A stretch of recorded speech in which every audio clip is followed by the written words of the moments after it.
बिस्मिल्लाहिर्रहमानिर्रहीम। अस्सलाम वालेकुम डियर स्टूडेंट्स, उम्मीद करता हूँ सब लोग बखैर आफियत होंगे। आज का हमारा जो टॉपिक है चैप्टर नंबर 2 प्रोटीन। हमने जो है वो बायोमॉलिक्यूल जो है वो स्टार्ट किया हुआ था। इससे प्रीवियस टॉपिक में हमने जो है वो प्रोटीन के बारे में पढ़ा। प्रोटीन में हमने जो उसका स्ट्रक्चर देखा, अमाइनो एसिड्स वगैरह, अमाइनो एसिड का स्ट्रक्चर हमने देखा, फिर अमाइनो एसिड की थोड़ी बहुत इंपॉर्टेंस देखी, फिर हमने पेप्टाइड लिंकेज के बारे में पढ़ा, फिर हमने जो है वो प्रोटीन के स्ट्रक्चर के बारे में बात की, जो उसमें हमारे पास प्राइमरी, सेकेंडरी, टर्शियरी, क्वार्टरनरी। उसके बाद हमने जो है वो प्रोटीन की क्लासिफिकेशन के बारे में बात की। हमारे पास जो है वो जो 2 टाइप्स हमने जो है वो प्रोटीन के बड़ी। आज हमारे पास जो टॉपिक है इंतहाई आसान और इंटरेस्टिंग टॉपिक है हमारे पास, इंपॉर्टेंस ऑफ प्रोटीन। कि प्रोटीन हमारे पास उसकी इंपॉर्टेंस क्या है, प्रोटीन किस तरह से हमारे पास इंपॉर्टेंट डिफरेंट लिविंग ऑर्गेनिज्म में हमारे पास अगर हम उसकी देखेंगे तो क्या क्या जो है इंपॉर्टेंस है, हमारे इन्वायरमेंट में क्या क्या इंपॉर्टेंस है उसकी। सो इंडिकेट हमारे पास जितनी भी जो नेचर में हमारे पास इस्टेब्लिश जो प्रोटीन की इंपॉर्टेंस है वो क्या है। सो सबसे पहले हम प्रोटीन की अगर बात करें तो इसको हम जो है वो वेरियस स्टेप्स से जो है हम डिस्कस करेंगे, ताकि हमें जो है किसी तरह जो है हम पेपर में भी अगर अटेंड करना चाहेंगे, क्वेश्चन अगर आता है तो हम इसे ही इसी पैटर्न की तरह जो है वो अटेंड करें। सो सबसे पहले हमारे पास जो प्रोटीन की इंपॉर्टेंस है, ये हमारे पास जो है ये मोस्ट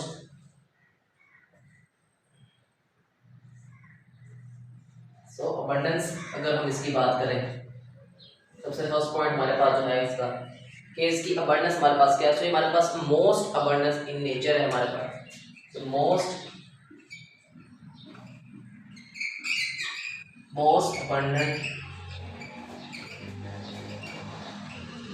इन नेचर, यानी प्रोटीन हमारे पास मोस्ट अबंडेंट इन नेचर है। हमने जब प्रोटीन का टॉपिक भी पढ़ा था उसमें भी हमने ये देखा था कि हर किस्म के सेल के अंदर, हर किस्म की लिविंग ऑर्गेनिज्म के अंदर प्रोटीन किसी न किसी सूरत में जो है वो मौजूद होती है। कभी उसके स्ट्रक्चर में जो है वो किसी स्पेशल स्ट्रक्चर को या स्पेशल बॉडी पार्ट को जो है वो फॉर्म कर रही होती है, कभी जो है वो फंक्शनल रोल प्ले कर रही होती है। बाकी एनर्जी हासिल करने के लिए तो प्रोटीन हमारे पास जो है वो एज अ न्यूट्रिशन या एज अ न्यूट्रिएंट हमारे पास तो है वो हर लिविंग ऑर्गेनिज्म जो है इसको इनटेक करता है। सो ये हमारे पास इसका जो है वो फर्स्ट पॉइंट था। उसके बाद अगर हम इसकी बात करें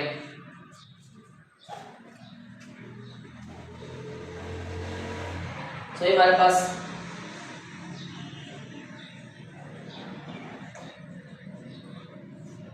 ये ड्राइवेट हम लिख सकते हैं, यहाँ बॉडी फॉर्मेशन इसमें लिख सकते हैं कि प्रोटीन हमारे पास जो है वो किसी भी सेल जो है वो किसी भी सेल का जो है 50% जो है वो ड्राइवेट जो है वो कॉन्स्टिट्यूट करती है। सो आप देख सकते हैं कि यहाँ पास 50% जो है वो सिर्फ एक जो है वो बायोमॉलिक्यूल उसको फॉर्म कर रहा है। सो हमारे पास इसी वजह से जो है वो most abundant in nature. So 50%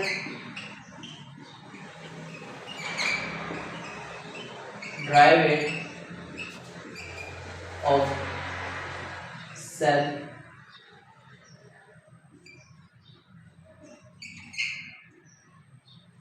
या किसी भी ऑर्गेनिज्म। सो ये किसी भी हमारे पास जो है सेल उसका जो है 50% जो है वो ड्राई वेट जो है वो कॉन्स्टिट्यूट करती है। इसके बाद अगर हम इसका नेक्स्ट पॉइंट देखें जो हमारे पास इसकी इंपॉर्टेंस है,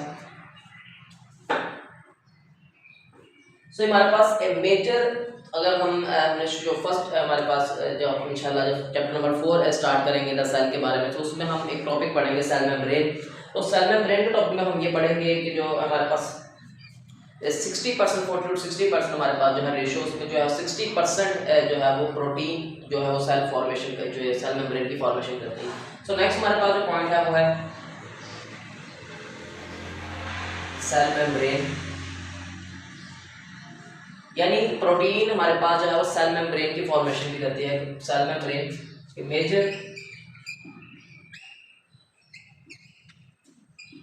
मेजर कॉन्स्टिट्यूएंट ऑफ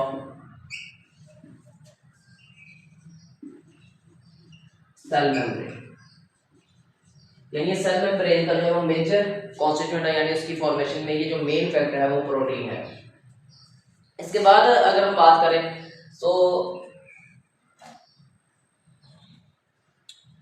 हमारे बॉडी के अंदर या लिविंग ऑर्गेनिज्म की बॉडी के अंदर ऑक्सीजन की जो सप्लाई करता है, हमें जैसे पता है कि हीमोग्लोबिन जो है हमने उसका नेम सुना हुआ कि हमारे पास जो है हीमोग्लोबिन जो है वो एक ऐसी जो हमारे पास जो है वो एक सब्सटेंस है, हमारे पास एक ऐसा मॉलिक्यूल है जो लिविंग ऑर्गेनिज्म के अंदर ट्रांसपोर्ट ऑफ ऑक्सीजन का काम करता है, यानी डिफरेंट बॉडी पार्ट्स को ऑक्सीजन की जो सप्लाई का काम है वो हमारे पास हीमोग्लोबिन करता है।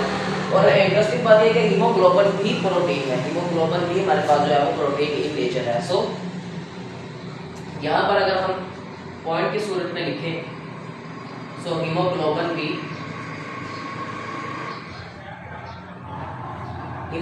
भी हमारे पास जो है वो प्रोटीन इन नेचर है। सो हीमोग्लोबिन का फंक्शन क्या है हमारे पास के ट्रांसपोर्ट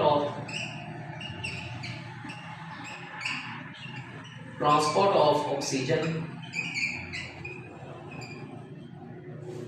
टू वेरियस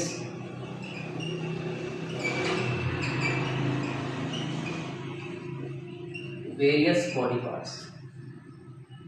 सो हमारे पास हीमोग्लोबिन का हमने जो है वो फंक्शन देखा कि ये हमारे पास जो है वो transport of oxygen to different body parts. इसके बाद अगर हम बात करें तो हमने चैप्टर नंबर 3 जब हम इंशाल्लाह पढ़ेंगे तो उसमें जो है वो एंजाइम वाला एक चैप्टर है। अब एंजाइम के बारे में हमने बेसिक चैप्टर अभी नहीं पढ़ा, लेकिन एंजाइम से थोड़ा बहुत हम फेमिलियर है कि एंजाइम क्या होता है। एंजाइम हमारे पास जो है वो ऐसे केमिकल सब्सटेंस होते हैं जो किसी भी केमिकल रिएक्शन को यानी बायोकेमिकल रिएक्शन को जो है वो स्पीड अप करते हैं, उनकी एफिशिएंसी को इंक्रीज करते हैं। सो एंजाइम भी हमारे पास जो है वो प्रोटीन इन नेचर होते हैं, एंजाइम भी हमारे पास जो है वो प्रोटीन्स होते हैं। सो यहाँ पर हम नेक्स्ट पॉइंट हमारे पास जो है वो एंजाइम। अब एंजाइम जो है हमने इसके बारे में बात की कि दे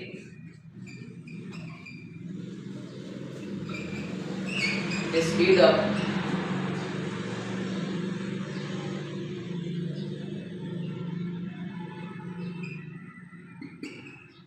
बायोकेमिकल रिएक्शंस, या हमारे पास में हम मेटाबॉलिक रिएक्शंस भी लिख सकते हैं।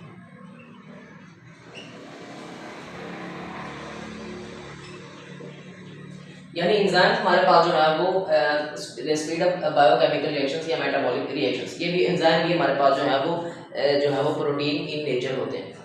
अब इसके बाद अगर हम बात करें नेक्स्ट हमारे पास जो पॉइंट है या नेक्स्ट हमारे पास जो इम्पोर्टेंस है प्रोटीन की, जब पैथोजेंस हमारे पास क्या होते हैं, बैक्टीरिया, वायरस, फंजाई, निमाटोड्स वगैरह, ये जब लिविंग ऑर्गेनिज्म की बॉडी के ऊपर अटैक करते हैं ये पैथोजेंस, सो ये वहाँ पर डिजीज कॉज करते हैं। ये अपने जो है सिम्टम्स शो करते हैं, बाद में जो है वो डिजीज कॉज करते हैं। अब इनके जैसे हम जानते हैं कि यहाँ पर एक जो है मेन आप कॉन्सेप्ट अपना क्लियर रखिएगा कि वायरस की जब हम ट्रीटमेंट करते हैं तो उसके लिए वैक्सीनेशन यूज़ करते हैं पर, और जब हम बैक्टीरिया और फंजाई की ट्रीटमेंट करते हैं तो हम जो है उसके लिए टर्म होते हैं एंटीबायोटिक्स। एंटीबायोटिक्स हमारे पास ड्रग्स मेडिसिन होती हैं जो हम इंटेक करते हैं और जब उनकी ट्रीटमेंट करते हैं वो हमारे अंदर जो है वो इम्यूनिटी जो है वो डेवलप करते हैं। और जब हमारे पास किसी जर्म का अटैक होता है, डिजीज़ शो होती है, तो हमारे पास जो है वो इम्यूनिटी जो है वो उस डिजीज़ से, उसके जर्म्स से जो है वो कॉज जो है वो फाइट करती है, पैथोजन से जो है फाइट करती है। सो एंटीबायोटिक्स जो है हम जो बेसिकली जो है हम पैथोजेंस के जो है वो डिजीज़ जो हमारे काज होती हैं उनकी ट्रीटमेंट के लिए जो हम एंटीबायोटिक्स यूज़ करते हैं, वो एंटीबायोटिक्स भी हमारे पास जो है वो प्रोटीन होती है। सो यहाँ पर हमारे पास जो नेक्स्ट पॉइंट है वो है antibiotics.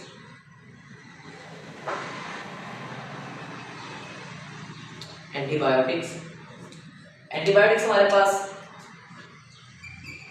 Use for the treatment of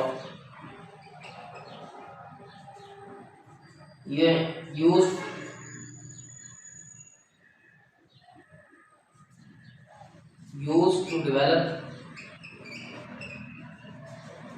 immunity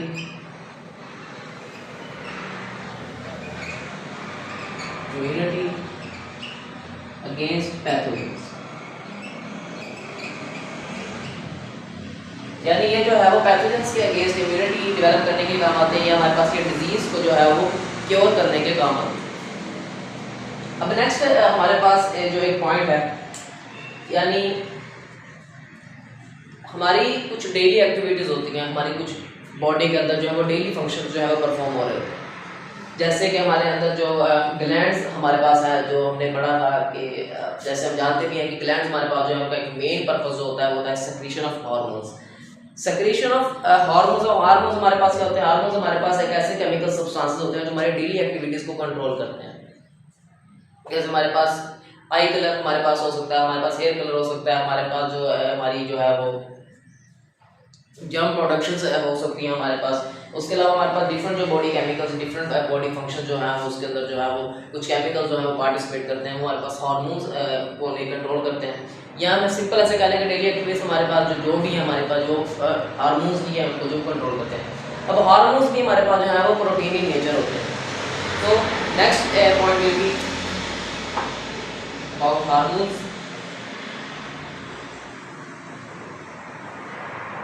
hormones, अब हार्मोन्स के बारे में हमने देखा कि दे कंट्रोल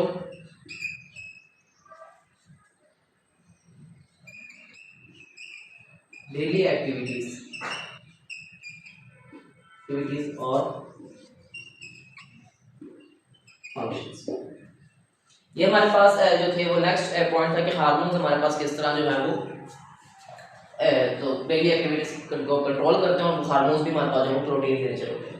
अब नेक्स्ट हमारे पास जो पॉइंट है वो हमारे पास है कि जब किसी भी ऑर्गेनिज्म को, या स्पेशली हम ह्यूमन की बात कर लेते हैं, जब हमें कोई जख्म लगता है हमारे पास और हमारी ब्लीडिंग होती है, सो हम देखते हैं कि ब्लीडिंग कुछ देर तो ब्लीडिंग होती है, लेकिन बाद में कुछ देर बाद जो है ब्लड आना रुक जाता है, यानी जो है वो ब्लॉकेज हो जाती है और ब्लड जो है वो खून बहना जो है बंद हो जाता है।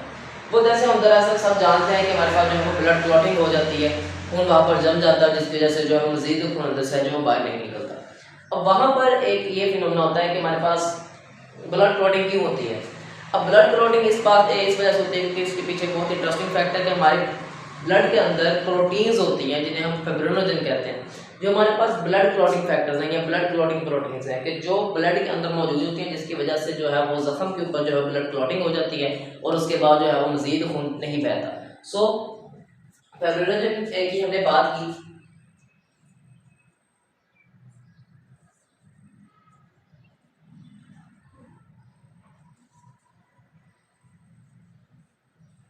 फाइब्रिनोजेन हमने बात की कि फाइब्रिनोजेन भी हमारे पास जो है ब्लड क्लॉटिंग प्रोटीन्स हैं, ब्लड क्लॉटिंग प्रोटीन्स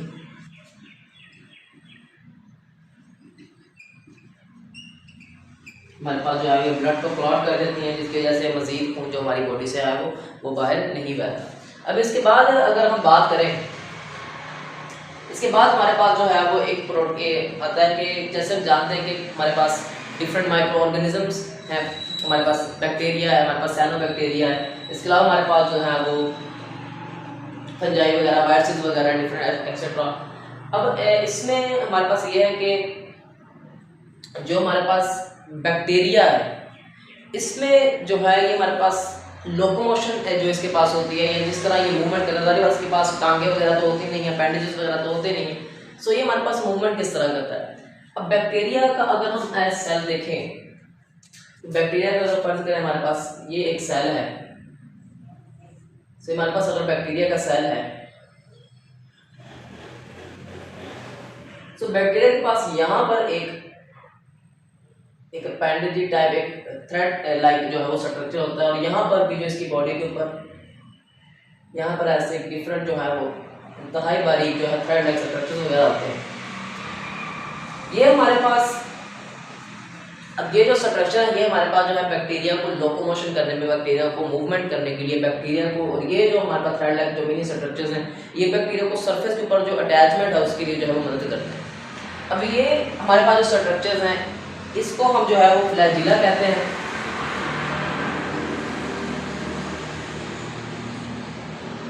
इस स्ट्रक्चर को है जो हमको फ्लैजिला कहते हैं, और इस स्ट्रक्चर को जो है हम पिलाई कहते हैं। इसके अलावा अगर हम पैरामीशियम के बारे में बात करें, तो पैरामीशियम के पास भी हमारे पास जो है वो सिलिया होते हैं, जिसकी तरफ से, जिसकी वजह से वो जो है वो मूवमेंट करता है।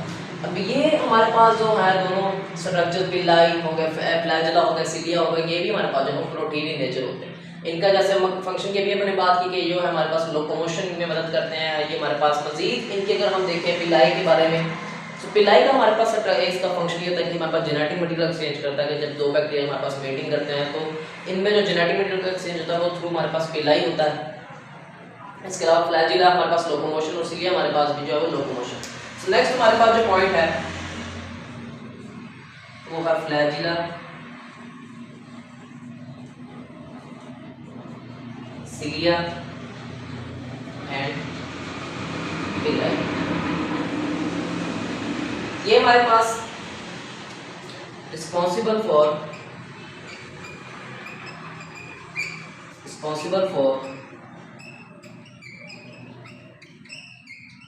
लोकोमोशन। एग्जाम्पल में हम बैक्टीरिया कोट कर सकते हैं कि बैक्टीरिया के अंदर जो है ये फंक्शन जो है स्पेशली ये फ्लैजिला और जो है पिलाई ये हमारे पास जो है वो लोकोमोशन के लिए जो है वो इस्तेमाल होते हैं। इसके अलावा अगर हम बात करें कि नेक्स्ट हमारे पास जो हमारे पास लास्ट एक पॉइंट है कि किस तरह जो है वो एक जो इम्पोर्टेंस है वो इस्टेब्लिश होती है प्रोटीन्स की। तो नेक्स्ट अगर हम बात करें तो जब हम सेल डिवीजन के बारे में बात करते हैं, सेल डिवीजन का टॉपिक जब हम पढ़ते हैं मियोसिस और माइटोसिस, तो उसमें हम देखते हैं एक स्ट्रक्चर के बारे में, एक जो है वो डिफरेंट हमारे पास प्रोफेज एनाफेज में जो है वो डिफरेंट जो है वो स्टेप्स हैं सेल डिवीजन के अंदर। उसमें हम एक चीज़ पढ़ते हैं, एक जो है वो फॉर्मेशन पढ़ते हैं जिसे हम जो है वो स्पिंडल फाइबर फॉर्मेशन कहते हैं या स्पिंडल फॉर्मेशन कहते हैं। अब वो हमारे पास जो होती है वो हमारे पास काइनेटोफोर वगैरह जो है उसके जरिए जो है वो सेल जो है वो तकसीम होता है, सेल की डिवीजन होती है एक फेज के अंदर। सो वो हमारे पास जो स्पिंडल फॉर्मेशन होती है वो भी हमारे पास दरअसल जो है वो प्रोटीन ही नेचर होती है। सो ये हमारे पास एक मोस्ट इम्पोर्टेंट एक स्पिंडल फॉर्मेशन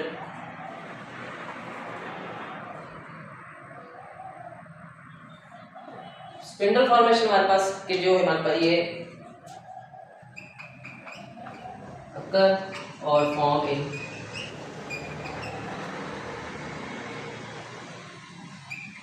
सेल डिवीजन, उसमें जो है ये अपना प्ले रोल। सो ये हमारे पास प्रोटीन की इंपॉर्टेंस थी। सो हम इसे अपने टॉपिक को जो है वो दोबारा रिव्यू कर लेते हैं। सबसे पहले हमने बात की कि प्रोटीन हमारे पास जो है वो मोस्ट अबंडेंट इन नेचर होते हैं। प्रोटीन की हमने अबंडेंस की बात करनी है, तो इसमें हमने देखा कि हमारे पास जो प्रोटीन है वो मोस्ट अबंडेंट इन नेचर है, यानी हर किस्म के सेल में, हर लिविंग ऑर्गेनिज्म में जो है प्रोटीन लाजमी मौजूद होगी। और वहाँ पर हमने देखा कि जो है वो फूड इनटेक करने के लिए हमारे पास फूड टेक करने का मकसद हमारे पास एनर्जी गेन करना होता है। सो ये हमारे पास जो है वो सोर्स ऑफ एनर्जी भी होते हैं। तो इसके अलावा जो हमने जो बात की कि हमारे पास जो ड्राई वेट कि हमारे पास सेल जो क्योंकि हमारे पास जो है मोस्ट अबंडेंट इन नेचर होती है प्रोटीन, हमने देखा कि 50% of dry weight of cell, किसी भी सेल का जो है वो 50% जो ड्राई वेट होगा वो प्रोटीन हमारे पास जो है वो कॉन्स्टिट्यूट करेगी। इसके बाद हमारे पास एक नेक्स्ट हमारे पास जो पॉइंट था कि जब हम सेल की बात करते हैं, सेल के डिफरेंट ऑर्गेनेल्स हैं जिसमें सेल वॉल, सेल मेम्ब्रेन है, हमारे पास राइबोसोम्स हैं। राइबोसोम्स के बाद जो है अगर हम बात करें तो डिफरेंट टाइप्स ऑफ ऑर्गेनेल्स है, उसमें जो एक मोस्ट इंपॉर्टेंट ऑर्गेनेल जो हमारे पास सेल मेम्ब्रेन है। सेल मेम्ब्रेन को अगर आप हम बारीकी डिस्कस करें तो उसमें हम देखते हैं कि सेल मेम्ब्रेन भी जो है वो 60% जो है वो 40 to 60% की रेशियो के साथ, परसेंटेज के साथ हमारे पास जो है वो प्रोटीन इन नेचर होती है, प्रोटीन से मिलकर बनी होती है।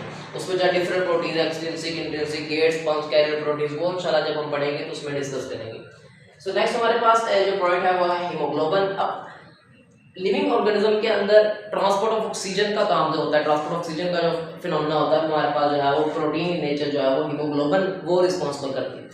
सो ये मैंने देखा कि हीमोग्लोबिन जो है वो ट्रांसपोर्ट ऑफ ऑक्सीजन करती है लिविंग ऑर्गेनिज्म के अंदर या वेरियस बॉडी पार्ट्स को जो है वो ऑक्सीजन सप्लाई करना वो हीमोग्लोबिन का काम। नेक्स्ट हमारे पास जो पॉइंट है वो है एंजाइम। एंजाइम हमारे पास ऐसे केमिकल सब्सटेंसेस होते हैं, ऐसे केमिकल कंपाउंड्स होते हैं कि जो बायोकेमिकल रिएक्शंस को जो है वो स्पीड अप करते हैं, उनकी एफिशिएंसी को इंक्रीज करते हैं। और ये हमारे पास जो है वो इसमें इसकी जो वेरियस टाइप्स हमने इंशाल्लाह पढ़ेंगे भी, एंजाइम, कोएंजाइम और प्रोस्टैटिक ग्रुप, और भी इंशाल्लाह जब चैप्टर नंबर 3 को स्टार्ट करेंगे तो उसमें पढ़ेंगे। दे स्पीड अप बायोकेमिकल रिएक्शन और मेटाबॉलिक रिएक्शंस। जो विदाउट एंजाइम जो है वो कोई भी रिएक्शन जो है वो स्लो हो जाएगा, और जो हमारे पास स्लो रिएक्शन होगा हमारे पास किसी काम का नहीं, तो हमारे पास जो है वो जिंदा रहना किसी भी लिविंग ऑर्गेनिज्म का जो है वो इम्पॉसिबल हो जाएगा। नेक्स्ट हमारे पास जो है वो एंटीबायोटिक्स। अब हमने बात की कि वैक्सीनेशन हमारे पास जो एक टर्म है वो हम वायरसेस के लिए यूज़ करते हैं, और एंटीबायोटिक्स हम जो है वो बैक्टीरियल अटैक या फंगल अटैक जो है वो उसके लिए यूज़ करते हैं, यानी पैथोजेंस के लिए।